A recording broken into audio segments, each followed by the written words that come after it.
থাকুক পৃথিবীতে। বিশেষ প্রশ্ন লাগাতে পারছেন না, তাহলে আসলে কি আমরা স্বাধীন?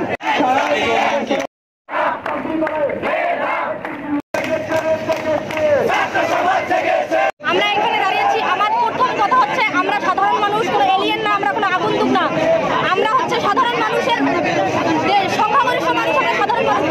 আমার বাবা একজন কৃষক, আমার বাবা একজন দিনমজুর, আমার বাবা বিদেশ থেকে আমাদের বাবা পড়াশোনা করাচ্ছে। সেখানে সরকার অযৌক্তিকভাবে 56% কোটা, তার মধ্যে 30% কোটা মুক্তিযোদ্ধাদের জন্য রাখছে। এটা পুরোপুরি অযৌক্তিক। আমাদের দেশ স্বাধীন হয়েছে মূলত যে বৈষম্যতার কারণে, সেগুলো ঠিক বৈষম্য একই জায়গায় থেকে যাচ্ছে। এখানে মুক্তিযোদ্ধাদেরকে অপমান করা হচ্ছে। আমরা চাই আমাদের দেশ এবং আমরা জনগণ সবাই মুক্তিযোদ্ধাদেরকে যথেষ্ট সম্মান করতেছি, তাদের বেতন ভাতার অবস্থা রেখেছে। তার মানে এই নয় যে তাদের সেই সুযোগ সুবিধা তার সন্তান তার নাতি-নাতি গ্রহণ করবে। তারা মেধা দিয়ে টিকে থাকুক পৃথিবীতে।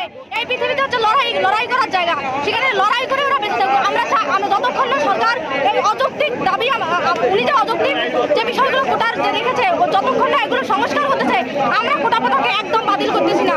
সংস্কার করে উনি আমাদের দাবিগুলোকে পূরণ করুন, তাহলে আমরা আমাদের আন্দোলন থামিয়ে রাখছি।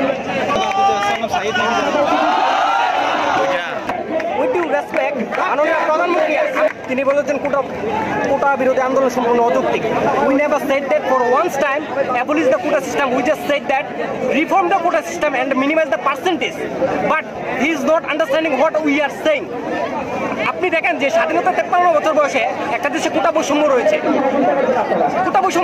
তারা দুর্নীতি করছে, এবং আপনি বিশেষে প্রশ্ন লাগাতে পারছেন না, তাহলে আসলে কি আমরা স্বাধীন? বেশিরভাগ যারা শিক্ষার্থী রয়েছে বিশ্ববিদ্যালয়ে 85% lower class middle class family. I am also belong to low class family.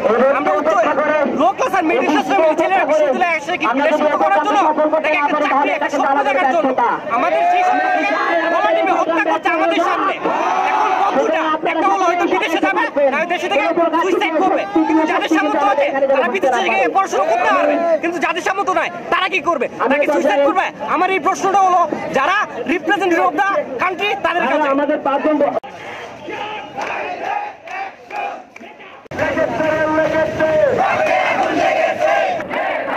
যাইতে বলেন আস্তে আস্তে আরেকটু আসতে পারি।